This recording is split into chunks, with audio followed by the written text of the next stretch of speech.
జూబ్లీహిల్స్ ఉప ఎన్నికల సందడి నెలకొన్న వేళ అజారుద్దీన్ ని క్యాబినెట్ లోకి తీసుకోవాలని హస్తం పార్టీ డిసైడ్ అయింది. ఉన్నట్టుండి కాంగ్రెస్ పెద్దలు తీసుకున్న ఈ నిర్ణయం వెనుక ఉన్న అసలు వ్యూహం ఏంటి? అజారుద్దీన్ కి ఇవ్వగా మిగిలిపోయే ఆ 2 మంత్రి పదవుల్ని ఎవరికి ఇవ్వబోతున్నారు? తెలంగాణ ప్రభుత్వ క్యాబినెట్ విస్తరణలో అధికార కాంగ్రెస్ స్ట్రాటజీపై సర్వత్రా చర్చలు జరుగుతున్నాయి.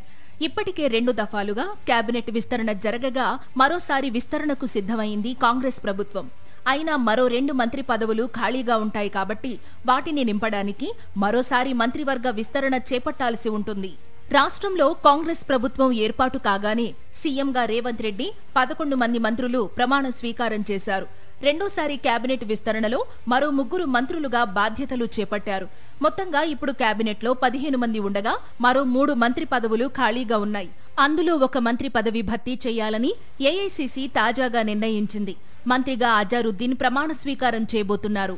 అయితే ఇప్పుడు సడన్ గా అజారుద్దీన్ ను మంత్రివర్గంలోకి ఎందుకు తీసుకుంటారనే చర్చ తెలంగాణ రాజకీయాల్లో జోరుగా జరుగుతోంది. వ్యూహంలో భాగంగానే అజారుద్దీన్ కు మంత్రి పదవి ఇస్తున్నట్లు కాంగ్రెస్ పార్టీ నేతలు చెప్తున్నారు. ప్రస్తుత మంత్రివర్గంలో ముస్లింలు లేరు. క్యాబినెట్లో ముస్లింకు అవకాశం ఇవ్వాలని ఏఐసీసీ భావిస్తుందని ప్రచారం చేస్తున్నారు. ఈ రోజు కాకపోయినా ఇంకొన్ని రోజులకైనా క్యాబినెట్లోకి ముస్లిం నేతను తీసుకోవాలని రాష్ట్ర కాంగ్రెస్ పెద్దలు భావిస్తున్నారు. దీనికి తోడు హైదరాబాద్ జిల్లా నుంచి కూడా క్యాబినెట్లో ఇప్పుడు మంత్రులుగా లేరు. ఈ నేపథ్యంలో ముస్లిం కోటాతో పాటు హైదరాబాద్ కోటాలో అజారుద్దీన్ కు మంత్రి పదవి ఇస్తున్నట్లుగా చర్చ జరుగుతోంది. ఇదే సమయంలో అజారుద్దీన్ మంత్రివర్గంలో ఉంటే జూబ్లీహిల్స్ ఎన్నికల్లో కలిసి వస్తుందని హస్తం పార్టీ గట్టిగా భావిస్తోందట. అజారుద్దీన్ ను క్యాబినెట్ లోకి తీసుకోవడం వల్ల కేవలం రాష్ట్రంలో మాత్రమే కాదు, దేశవ్యాప్తంగా కాంగ్రెస్ కు లాభం జరుగుతుందని ఏఐసీసీ భావిస్తోందనే చర్చ ఆ పార్టీలో జరుగుతోంది. క్రికెటర్ గా దేశవ్యాప్తంగా అజారుద్దీన్ కు మంచి ఫాలోయింగ్ ఉంది. ఈ నేపథ్యంలో బీహార్ ఎన్నికలలో కూడా అజారుద్దీన్ చరిష్మా ఉపయోగపడుతుందని జాతీయ కాంగ్రెస్ అంచనా వేస్తుందట.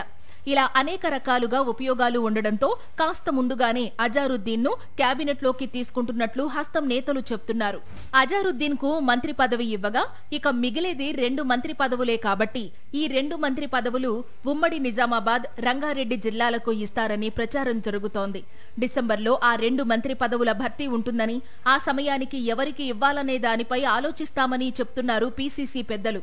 అజారుద్దీన్ కు ఇవ్వగా మిగిలిపోయే 2 మంత్రి పదవులకు పోటీ పడే నేతలు 10 మందికి పైగానే ఉన్నారు. ఎవరిని అదృష్టం వరిస్తుందో తెలియాలంటే మరికొంతకాలం వేచి చూడాల్సిందే.